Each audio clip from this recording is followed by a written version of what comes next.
말벌의 생태를 연구하는 인도의 한 유명한 생물학자가 아주 특별한 연구 업적을 남겼습니다. 이분의 관찰에 의하면 한 말벌 집단 개체군을 관찰했는데 그 중에 여왕벌이 될 만한 두 마리 벌이 보였습니다. 그 한 마리 벌은 강력하고 힘이 있고 그런데 포악해서 주변 벌들에게 마음을 잘 얻지 못했습니다. 그런데 또 한 마리 벌은 부드럽고 섬세하고 소통도 잘 하는데 그런데 처음 벌보다는 힘이 좀 약했습니다. 누가 여왕벌이 될까 흥미롭게 지켜봤더니 그런데 그 개체군에서 부드러운 벌이 여왕벌이 되었습니다. 본인이 생각했던 상식과는 좀 맞지 않았습니다. 왜냐하면 적자 생존의 세계에서 강한 리더가 있어야 이 개체군이 생존할 텐데 그런데 왜 이 집단은 부드럽고 섬세한 벌을 여왕벌로 선택했을까라는 생각이었습니다. 그래서 다른 개체군들도 그럴까 생각해서 또 다른 말벌 집단을 관찰했습니다. 그랬더니 이 집단에서는 강한 벌이 여왕벌이 됩니다. 역시 그랬구나. 그런데 조금 더 살펴보자 해서 살펴봤더니 이상한 일이 벌어졌습니다. 그 강한 벌이 여왕벌이 되었는데 다른 벌들이 일을 하지 않습니다. 태엽을 합니다. 아무것도 하지 않고 가만히 있습니다. 심지어 여왕벌이 알을 낳으려고 하는데 재료도 갖다 주지 않습니다. 이건 전체 개체군의 생존과 관련된 일임에도 불구하고 다른 벌들이 꼼짝도 하지 않습니다. 결국 그 여왕벌은 그걸 견디지 못하고 그 집단을 떠나고 맙니다. 그러자 부드러운 벌이 이제 여왕벌이 되었습니다. 그러자 이제 누가 시키지 않아도 기계처럼 돌아갑니다. 열심히 일하고 알아서 자기 일을 잘 해줍니다. 누가 명령하거나 부탁하지도 않았음에도 불구하고 그래서 그 공동체가 재빠르게 회복되는 것을 보았습니다. 결국 벌 집단이나 사람 공동체나 이 부분에 있어서는 마찬가지이지 않겠습니까? 강한 것이 좋은 것처럼 보입니다. 강한 것이 결국은 이기는 것처럼 보입니다. 그런데 그 강함이 사람들의 마음을 얻지 못한다면 겸손한 사람, 부드러운 사람, 어쩌면 더 연약해 보이는 사람이 더 공동체 리더로서 더 적합할지도 모릅니다. 오늘 우리가 읽은 하나님 말씀은 성경에 나오는 가장 기념비적이고 특별한 말씀입니다. 왜냐하면 예수 그리스도의 탄생을 기록하고 있기 때문입니다. 우리 예수님은 강한 군주로 오신 분이 아닙니다. 우리 예수님은 사람들 위해 군림하기 위해서 오신 분이 아닙니다. 오늘 읽은 본문 말씀을 보면 작고 연약한 예수님이 여관방이 없어서 말구유에 나셨습니다. 이 예수님의 탄생의 모습을 통해서 세상의 군주들 이면에 하나님께서 역사하고 계셨음을, 요셉과 마리아가 강인한 믿음을 가지고 살아갔음을, 또한 예수님의 겸손이 오늘 우리에게 어떤 의미인지를 함께 살피는 시간이 되기를 바랍니다. 사가랴와 엘리사벳이 요한을 출생했습니다. 그리고 6개월이 지났습니다. 이제는 마리아가 아기를 낳을 차례가 되었습니다. 이제 순탄하게 아기를 낳으면 되는데 세상에 한번 요동치는 상상하지 못했던 일이 벌어집니다. 1절에서 3절을 보십시오. 함께 읽겠습니다. 그때에 가이사 아구스도가 영을 내려 천하로 다 호적하라 하였으니 이 호적은 구레뇨가 수리아 총독이 되었을 때에 처음 한 것이라. 모든 사람이 호적하러 각각 고향으로 돌아가매. 가이사 아구스도가 천하의 호적령을 내렸습니다. 이 사람은 우리가 잘 아는 로마 황제 아우구스투스입니다. 아우구스투스 황제가 얼마나 위대한 업적을 많이 남겼습니까? 이분이 로마 본토뿐만 아니라 로마 지경에 있는 식민지 모든 백성들에게 호적하라고 천하의 호적령을 내립니다. 로마는 통치를 이렇게 합니다. 그들이 본토뿐만 아니라 넓은 식민지를 가지고 있었는데 식민지 백성들에게 의무를 두 가지를 부여했습니다. 하나는 세금 납부의 의무, 두 번째는 징집에 응할 의무를 부여합니다. 그건 당연한 일입니다. 당연히 국민들, 백성들은 세금을 내야 되고 로마가 또 다른 영토 확보를 위해서 전쟁하러 가면 젊은이들을 차출하면 그 징집에 응해야 됩니다. 그런데 그걸 하려면 세금을 걷거나 징집을 하려면 가장 기초되는 자료가 있어야 되지 않습니까? 그게 바로 인구조사입니다. 그래서 지금 호정령을 내려서 인구조사를 하는 장면입니다. 여기에는 열애가 있을 수 없습니다. 예외가 있을 수 없습니다. 이제 막달입니다. 언제 아기가 나올지 모릅니다. 그런데 마리아도 짐승을 타고 요셉과 함께 자기 고향으로 가서 호적하러 가야 되는 상황입니다. 자기 고향에 가서 나는 어디에 살고 있습니다. 우리 식구들은 이 정도입니다. 우리는 혼인한 사이입니다. 우리 자녀는 이렇습니다. 우리 재산 정도는 이러이러합니다. 라고 호적 신고를 명확하게 해야 됩니다. 그렇지 않으면 당할 수 있는 불이익이 어마어마합니다. 모든 사람들이 예외 없이 열애 없이 이 일에 동참하고 있습니다. 이건 황제의 명령이기 때문에 어길 수 없는 강력한 존엄한 명령입니다. 이런 상황을 보면 세상의 권력자들이 얼마나 기분이 좋겠습니까? 권력을 가진 사람들은 이 맛에 권력에 도취됩니다. 내가 던지는 한마디 말이라면 세상의 모든 사람들이 다 일사불란하게 순종하고 복종하니 황제가 할만하지 않겠습니까? 권력의 맛을 보면 그 말에 사람들이 죽으라면 죽는 신용까지 하는 이것 때문에 권력을 놓지 못하는 겁니다. 작은 권력, 그 권력이 조금 더 큰 권력으로, 그 권력이 조금 더 큰 권력으로, 그렇게 권력의 상승의 욕구를 가지고 나는 천하의 어떤 사람보다도 더 강한 위치에 있다는 걸 보여주기 위함입니다. 로마 황제의 권력이 대단합니다. 이번에 한마디 말로 누구 하나 찍소리하지 못하고 움직여야 됩니다. 이런 상황이 벌어졌습니다. 그런데 여러분, 이 황제가 세속에 거대하고 커다란 권력을 가지고 있지만 이 황제의 뒤에서 황제를 움직이는 분은 하나님이라는 사실을 우리는 잊어버리면 안 됩니다. 이건 우리끼리 하는 신앙 고백이 아닙니다. 역사가 하나님께서 이 모든 세상을 주관하고 계신다는 것을 보여주고 입증하고 있습니다. 미가서 5장 2절 말씀을 보십시오. 함께 읽겠습니다. 베들레헴 에브라다야, 너는 유다 족속 중에 작을지라도 이스라엘을 다스릴 자가 내게서 내게로 나올 것이라. 그의 근본은 상고의 영원에 있느니라. 미가 선지자의 예언의 핵심이 무엇입니까? 이스라엘을 다스릴 자 메시아 예수님께서 베들레헴에서 탄생하신다는 말씀입니다. 미가 선지자는 이사야 선지자와 동시대 인물입니다. 기원전 8세기에서 기원전 7세기 어간에 예언했던 선지자입니다. 그분의 말씀이 예수님께서 베들레헴에서 탄생하신다고 말씀하셨습니다. 그런데 예수님의 어머니 마리아와 아버지 요셉이 살았던 곳은 갈릴리 나사렛입니다. 갈릴리 나사렛에서 베들레헴까지는 약 150km에서 160km 정도 떨어져 있는 거리입니다. 만약 황제의 명령이 없었다면, 황제의 호정령이 없었다면 임신 막달에 언제 아이가 나올지 모르는 이 상황에 베들레헴까지 짐승 타고 갈 일이 있었겠습니까? 아무리 누가 등 떠밀어도 갈 수가 없는 상황 아닙니까? 하나님의 말씀을 이루시기 위해서 하나님의 말씀이 성취되는 도구로 세속의 최고의 권력자 황제가 그 수단으로, 그 도구로 사용되고 있다는 사실입니다. 황제는 이걸 알 길이 없습니다. 가이사 아우구스투스 황제가 그걸 어떻게 알겠습니까?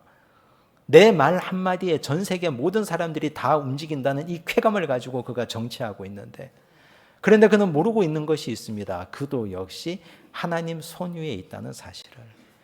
하나님의 통치 가운데 있으면서 하나님께서 그 사람을 통해서 당신의 말씀의 역사를 성취하고 이루어가고 있다는 사실을 그는 알 길이 없습니다. 이뿐만이 아닙니다. 남유다는 기원전 586년에 멸망당합니다. 유다가 망하고 나서 유다 백성들은 바벨론 포로로 잡혀갑니다. 그런데 그보다 훨씬 이전에 하나님께서 선지자들을 통해서 유다 백성들이 바벨론 포로로 잡혀가면 70년이 지나면 해방될 거라고 말씀하셨습니다. 그런데 포로로 살고 있었던 유다 백성들은 암담합니다. 누가 우리를 해방시켜주나? 언제 이 바벨론이 망할 것인가? 누가 우리를 우리 고향으로 돌아가게 할 것인가? 그런데 정말 70년이 지나자 그 일이 현실이 됩니다. 철통 같았던 바벨론이 무너져 내립니다. 고레스 왕을 통해서 바사 제국이 부흥하고 그분이 바벨론을 멸망시키고 또 다른 제국을 이루어 갑니다. 그분의 정치적인 판단에 의해서 유다 백성들은 자기 고향으로 돌아갑니다. 해방을 맞이한 겁니다. 그들이 자기 고향에 가서 이제 성전을 짓고 살게 되었습니다. 고레스는 하나님을 모르는 백성입니다. 이방 사람입니다. 그는 황제의 명령을 내린 겁니다. 이방 민족들 다 돌아가라고 명령을 내린 겁니다. 그의 정치적 판단이 어떠했든지 그것과 상관없이 하나님의 말씀이 고레스 왕을 통해서 이루어지는 겁니다. 하나님께서 이 세상 세속의 역사를 주관하고 계신다는 증거 아니겠습니까? 이런 하나님을 이사야 선지자는 이렇게 말합니다. 이사야 45장 15절 말씀을 보십시오. 함께 읽습니다. 구원자 이스라엘의 하나님이여 진실로 주는 스스로 숨어 계시는 하나님이시니이다. 하나님을 숨어 계신다고 고백했습니다. 어떤 느낌이십니까? 하나님이 숨어 계신다. 내가 부를 때도 대답하지 않고 꼭 필요할 때 하나님 나타나지 않는 비겁한 하나님으로 느껴지십니까? 그렇지 않습니다. 이사야가 고백하는 숨어 계시는 하나님은 역사의 전면에 나타나지 않지만 보이지 않는 손으로 기능하시면서 역사를 주관하시고 이끌어 가시는 하나님을 고백한 것입니다. 하나님은 역사의 전면에 나타나서 역사를 끌고 가기도 합니다. 이스라엘 백성들을 출애굽시킬 때 그랬습니다. 이집트 바로왕에게 10가지 재앙을 보내지 않습니까? 이스라엘 백성들을 이집트에서 건져내서 홍해를 가르시고 광야에서 만나와 메추라기를 주시고 구름기둥 불기둥으로 인도하시고 반석에서 물을 내시는 그 하나님. 그때 하나님은 역사의 전면에서 나타나서 일하는 분입니다. 그런데 또 지금 이 하나님은 역사의 전면에 드러나지 않지만 숨어 계신 하나님으로 세상의 권력자들의 손을 빌어서 하나님의 역사를 만들어 가시고 말씀을 성취시켜 가시는 분입니다. 모든 것이 다 하나님의 역사입니다. 그럼 우리는 이 하나님을 보고 어떤 마음을 가져야 됩니까? 지금 우리가 살고 있는 이 시대를 보십시오. 서석의 권력 잡은 자들이 마구 말을 쏟아냅니다. 험한 말도 쏟아냅니다. 그들의 말과 행동에 따라서 전 세계 주가는 요동칩니다. 언론은 그 말들을 받아 적기에 바쁩니다. 모든 사람들이 업종에 따라서 일희일비합니다. 그런데 우리는 거기에서 보이지 않는 숨어 계시는 하나님의 손길을 느껴야 됩니다. 우리 믿음의 백성들은 내가 할 일만 열심히 감당하면 됩니다. 왔다 갔다 흔들릴 필요가 없습니다. 우리는 믿음의 길을 굳게 걸어가면 됩니다. 하나님께서 지금 그들이 뭣도 모르고 떠드는 저 소리들을 통해서도 하나님이 일하실 것이라고. 보이지 않는 하나님의 손으로 숨어 계시는 하나님께서 분명히 지금도 일하고 계심을 믿고 우리는 하나님의 손길을 기대고 의지해야 될 줄로 믿습니다. 세계를 이끌어 가시는 하나님, 역사를 주관하시는 하나님께서 내 인생도 주관하지 않겠습니까? 내 인생 보이지 않는 하나님의 숨어 계시는 손길이 지금도 하나님이 나를 붙들고 계시고 여기까지 오게 하셨고 앞으로도 미래도 장래도 하나님이 우리를 세우시고 인도해 주실 줄로 믿습니다. 그 하나님 의지하고 믿음 생활 게을리하지 않고 나는 나의 할 일을 성실히 감당하시기를 간절히 바랍니다. 4절과 5절 보십시오. 함께 읽습니다. 요셉도 다윗의 집 족속이므로 갈릴리 나사렛 동네에서 유대를 향하여 베들레헴이라 하는 다윗의 동네로 그 약혼한 마리아와 함께 호적하러 올라가니 마리아가 이미 잉태하였더라. 우리는 이 본문 설교를 성탄절 임박해서 아주 많이 들었습니다. 교회학교 다니신 분들은 어릴 때 성탄절만 되면 성극을 이 본문을 가지고 많이 한 걸 봤습니다. 낭만적입니다. 배가 부른 마리아, 힘들어하는 마리아를 나귀에 태우고 요셉이 걱정스러운 얼굴로 사랑스러운 얼굴로 짐승을 끌고 베들레헴까지 가는 그 낭만적인 성탄절. 그 성탄절의 정치와 크리스마스의 분위기에 취해서 우리가 이 본문을 읽으면 여기에서 우리가 중요한 사실을 놓칠 수밖에 없습니다. 성탄절의 분위기를 다 빼고 이 본문을 있는 그대로 보시면 어떤 느낌입니까? 차갑습니다. 두렵습니다. 무서운 현실입니다. 마리아가 임신 막달입니다. 무려 150km, 160km나 떨어진 베들레헴까지 가야 됩니다. 짐승을 타고 가는데 하루에 20km 내지 25km를 움직인다고 가정하면 빠르면 6일, 길면 8일 내지 9일이 걸립니다. 중간에 어떤 사건이 벌어지면 그보다 훨씬 더 길어질 수도 있습니다. 불안합니다. 이제 임신 막달에 아기가 언제 나올지 모르는데 잘못하면 길에서 아기를 낳을 수도 있습니다. 그런 상황이 지금 이 젊은 부부에게 바로 코앞에 닥친 상황입니다. 그런데 어떻게 합니까? 그 길을 가야 됩니다. 사랑하는 아내를 보는 요셉의 눈, 요셉의 마음이 불안합니다. 신음소리 조금만 내면 아기가 또 나오는가 보다. 초산인지라 경험도 없는데 불안해서 견딜 수가 없습니다. 그때 이 젊은 부부의 마음에 어떤 마음이 들겠습니까? 성령께서 잉태하게 하신 아들 아닙니까? 마리아가 수태고지를 받았지 않습니까? 다윗의 자손이고 하나님의 아들이라고 말씀했습니다. 주의 여종이오니 말씀대로 내게 이루어지이다 믿음으로 고백하고 받은 아들입니다. 요셉에게도 주의 사자가 현몽했습니다. 마리아 데려오기를 두려워하지 마라. 요셉이 그 길로 결단하고 온갖 비난을 감수해가며 마리아를 데려왔습니다. 이들이 바라는 건 큰 게 아닙니다. 부잣집에서 아기를 낳게 해달라고 바라는 것도 아닙니다. 그저 내 아내가 안전하게, 태어나는 아기가 안전하게 낳기를 바라는 겁니다. 그거밖에 없습니다. 그런 소박한 소원도 하나님이 들어주지 않습니다. 하필 이때 지금 이 상황에서 호정령이 내려서 언제 출산할지 모르는 아내를 데리고 짐승에 태워서 먼 길을 가야 되는 이 심정, 하나님 앞에 원망이 나오지 않겠습니까? 결단하고 믿음의 길을 가는데, 하나님 앞에서 결단하고 믿음의 길을 가고 있는데 나에게 닥치는 현실은 장밋빛 꽃길이 아닙니다. 고난의 현장이 이 두 사람 앞에, 눈앞에 펼쳐져 있습니다.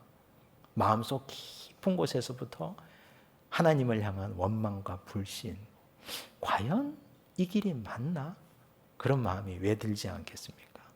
돌아갈까? 베들레헴을 향하여 계속 가야 되나? 이런 부담이 그 두 사람에게 왜 없었겠습니까? 그런데 여러분, 여기서 대단한 상징을 우리가 봐야 됩니다. 베들레헴 떡집이라는 이름을 가지고 있습니다. 생명의 떡집을 향하여 가는 발걸음을 이 젊은 부부는 멈추지 않았습니다. 한마디도 원망 불평이 없습니다. 이스라엘 백성들처럼 원망하지 않았고 불평하지 않았습니다. 그들의 조상 아브라함과 사라와 롯처럼 가나안 땅에 기근이 있다고 해서 이집트로 내려가 보지도 않았습니다. 도망가지 않습니다. 피하지 않습니다. 멈추지 않습니다. 하나님을 향하여 원망하지 않습니다. 그냥 가는 그 길을 꾸준하게 걸어갔습니다. 생명의 떡집 베들레헴을 향하여. 여러분, 우리가 믿음의 길을 걸어가는데 고난이 왜 없겠습니까? 예수 믿으면 다 부자 되고 다 복받고 다 잘 산다는 말, 새빨간 거짓말입니다. 그거야말로 기복신앙입니다. 믿음의 길을 걸어가는데 여러 가지 험준한 산맥이 우리 앞에 찾아옵니다. 고난이 왜 없습니까? 예수 믿는 사람에게 고난이 왜 없습니까? 어려운 일, 힘든 일 닥치게 마련입니다. 그러나 우리는 생명의 떡집 베들레헴을 향하여 멈추지 말아야 됩니다. 그 길을 계속 걸어가야 됩니다. 마음속에 수십 가지, 5만 가지 생각이 든다 할지라도 돌아가거나 멈추면 광야에서 쓰러진 이스라엘 백성들처럼 되는 겁니다. 예수님의 어머니 마리아와 아버지 요셉은 비록 어렵고 비록 가난했지만 이런 강인한 믿음, 강인한 신앙이 있었습니다. 여러분, 오늘 우리에게도 이 믿음의 길을 걸어갈 수 있는 영적 체력이 있기를 바랍니다. 6절과 7절을 보십시오. 함께 읽습니다. 거기 있을 그때에 해산할 날이 차서 첫 아들을 낳아 강보에 싸서 위에 누였으니 이는 여관에 있을 곳이 없음이러라. 여관이 없습니다. 우리도 이 장면을 연극을 통해서, 극을 통해서, 설교를 통해서 성탄절에 수없이 많이 들었습니다. 그런데 우리가 여기 여관을 번역한 카탈리마라는 단어를 잘 생각해야 됩니다. 카탈리마라는 의미의 여관은 우리가 생각하는 손님들을 돈을 받고 방을 내어주는 현대적인 의미의, 우리가 생각하는 의미에서 접객업소가 아닙니다. 여기 카탈리마는 친지나 지인을 위한 일반인 집의 게스트룸을 의미합니다. 손님을 위한 객실이 준비되어 있습니다. 정상적인 집에는. 먼 데서 손님이 오면 그분들이 거기서 쉴 수 있도록 방을 준비했다는 뜻입니다. 돈 받고 방을 내어주는 집이 아니라는 말입니다. 한번 우리가 더듬어서 정리해 보시면 지금 요셉은 호적하러 자기 고향에 왔습니다. 베들레헴이 고향 아닙니까? 고향에 친척들이 있습니다. 인척들이 있습니다. 아버지의 사돈, 팔촌, 친인척들이 다 있습니다. 자기 친척들도 있습니다. 지인들도 있습니다. 그분들의 집에 객실을 두드렸다는 뜻입니다. 내 아내의 배를 보십시오. 우리가 호적하러 왔는데 곧 출산이 임박했습니다. 방을 좀 내어주십시오. 삼촌, 고모, 인척들에게 다 부탁했는데 거절당한 겁니다. 배척당하고 거절당했습니다. 돈이 없어서 혹은 손님이 많아서 어쩔 수 없이 여관에 방을 구하지 못했다는 뜻이 아닙니다. 다 아는 사람들 아닙니까? 혈육들 아닙니까? 친인척들 아닙니까? 지인들 아닙니까? 그런데 이들이 강력하게 거부했습니다. 못 들어오게 한 겁니다. 이유가 무엇입니까? 유대인들의 결혼잔치는 대개 일주일 정도 합니다. 7일 정도 하는 이유는 어디에서 결혼잔치를 해도 친인척들이 다 올 수 있는 거리가 그 정도 됩니다. 그런데 지금 요셉과 마리아는 결혼식을 한 적이 없습니다. 결혼잔치했다는 기록이 없지 않습니까? 친인척들인데 결혼식에 참석해서 이 두 사람을 본 적이 없습니다. 그런데 배가 불러서 나타났습니다. 알만하지 않습니까? 뻔한 스토리 아닙니까? 요셉은 마리아를 수용하고 받아들였지만 그 당시 율법에 의하면 이 친척들은 이들을 받아들이지 않는 겁니다. 율법의 기준에 의해서 너희들은 죄 지은 자들이니 여기에 들어올 자격이 없다. 여러분, 생명 앞에서 그들은 율법의 기준으로 그 생명을, 출산을 앞둔 자들을 내쫓고 있습니다. 그들의 기준이 세속의 율법의 기준이기 때문에 그렇습니다. 예수님께서 이 땅에 오셔서 공생애 생활을 하시면서 배척을 많이 당했습니다. 율법을 안다고 하는 사람들에 의해서 주님은 버림받았습니다. 율법학자, 서기관, 종교 지도자들, 율법을 많이 아는 사람들이 온갖 율법의 기준으로 예수님을 괴롭혔습니다. 결국은 그들이 예수님을 십자가에 못 박아 죽인 것도 율법 때문이었습니다. 그들은 생명보다 죽은 율법을 숭배하는 자들이었습니다. 그렇게 예수님은 배척당하셨습니다. 그런데 만약에 예수님께서 이렇게 오실 줄 알았다면, 하나님께서 여러 선지자들을 통해서 과거부터 수백 년 전부터 말씀하신 하나님의 독생자들 메시아가 이런 상태로 오실 줄 알았다면 그들이 과연 배척했을까요? 그렇지 않습니다. 그들은 정말 메시아가 이렇게 연약한 모습으로 오실 줄 꿈에도 몰랐습니다. 로마 황제의 집에 부드러운 침대 위에서 오실 줄 알았지 이렇게 나타날 줄 꿈에도 몰랐습니다. 하나님의 아들이 이렇게 오실 줄 알았다면 그들은 영접했을 겁니다. 여러분, 여기서 우리가 깨달아야 될 게 있습니다. 예수님의 초림이 이런 식으로 불현듯 부지불식간에 찾아왔다면 예수님의 재림도 우리가 상상하지 못하는 방식으로 찾아올 겁니다. 그러므로 우리는 분별력을 가지고 깨어 있어야 됩니다. 자기 욕심에 취해 살아서 안 됩니다. 자기 율법의 기준을 가지고 사람을 가려서 안 됩니다. 자기 기준을 가지고 살다 보면 그게 말씀의 기준이 아니고 하나님의 은혜의 기준이 아니면 우리는 번번이 실수하고 실패합니다. 예수님의 초림을 사람들은 이렇게 놓치고 맙니다. 그런데 예수님이 구유에 오셨습니다. 구유, 파트네라는 헬라어를 사용합니다. 짐승의 여물통이라는 뜻입니다. 이것도 대단한 상징이 있습니다. 짐승의 여물통, 가장 낮고 연약한 자리 아닙니까? 그런데 짐승들이 그 여물통에 있는 밥을 먹고 그들이 생명을 얻고 자랍니다. 우리 예수님 자신을 생명의 떡이라고 하셨습니다. 나를 먹으라고 말씀하셨습니다. 내 피를 마시라고 말씀하셨습니다. 요한복음 6장 53절 말씀을 보십시오. 함께 읽겠습니다. 예수께서 이르시되 내가 진실로 진실로 너희에게 이르노니 인자의 살을 먹지 아니하고 인자의 피를 마시지 아니하면 너희 속에 생명이 없느니라. 우리 예수님은 자신의 몸을 생명을 살리는 생명의 떡이라고 말씀하셨습니다. 그 말씀은 곧 우리가 예수님의 말씀을 먹어야 된다는 뜻입니다. 예수님이 구유에 나셨다는 것은 우리가 예수님을 먹어야 된다는 말입니다. 예수님의 말씀을 우리가 먹고 살아야 됩니다. 그 말씀을 먹어서 그 말씀이 우리의 혈관을 타고 흐르는 피가 되고 내 근육이 되어서 그 말씀을 통해서 내 손과 발과 내 육체가 움직여주는 능력이 되어야 됩니다. 예수님의 피가 참된 음료가 되어서 내 죽어가는 영혼을 살리는 능력으로 나타나야 됩니다. 예수님은 그렇게 우리에게 자신의 전부를 주시기 위해서 이 땅에 오셨습니다. 그것이 예수님 구유 탄생의 비밀입니다. 오늘 우리가 이 말씀을 통해서 세상의 권력자들 두려워할 필요가 없습니다. 그들이 하는 모든 언행, 그 이면에 하나님이 계신다는 사실을 기억하고 우리는 우리의 길을 걸어가시기 바랍니다. 베들레헴 떡집으로 가는 길, 멀고 험한 길이라 하더라도 흔들리지 말고 강인한 믿음의 체력을 가지고 요셉과 마리아처럼 걸어갈 수 있기 바랍니다. 깨어 있어서 예수님을 배척하지 않는 믿음의 백성들이 되시고 예수님의 몸을 먹고 예수님의 피를 마시며 주님의 살과 피가 우리를 살리는 능력이 되기를 간절히 바랍니다. 기도하겠습니다. 아버지 하나님 감사합니다. 오늘 이 말씀을 통해서 세속 권력의 덧없음을 봅니다. 권력 이면에 숨어 계시는 하나님, 모든 일을 하나님의 섭리대로 이끌어 가시는 그 하나님의 놀라운 섭리와 손길을 봅니다. 주여 오늘 우리는 우리가 할 일을 감당하게 하여 주시옵소서.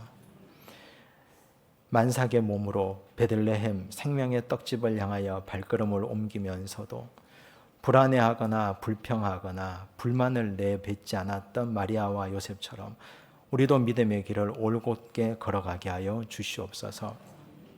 예수님을 배척한 어리석은 예수님의 친인척들처럼 되지 않도록 도우시고 우리가 깨어 있어서 생명이 가장 귀한 것임을 깨닫고 영접하는 자 되게 하여 주시옵소서. 예수님이 구유에 오셨습니다. 우리의 생명을 살리기 위해서 구유에 오신 예수님, 우리가 그 말씀을 먹고 그 피를 마심으로 우리의 영혼이 구원 얻는 놀라운 은혜의 자리에 서 있게 하여 주시옵소서. 모든 말씀 예수님 이름으로 기도드리옵나이다. 아멘.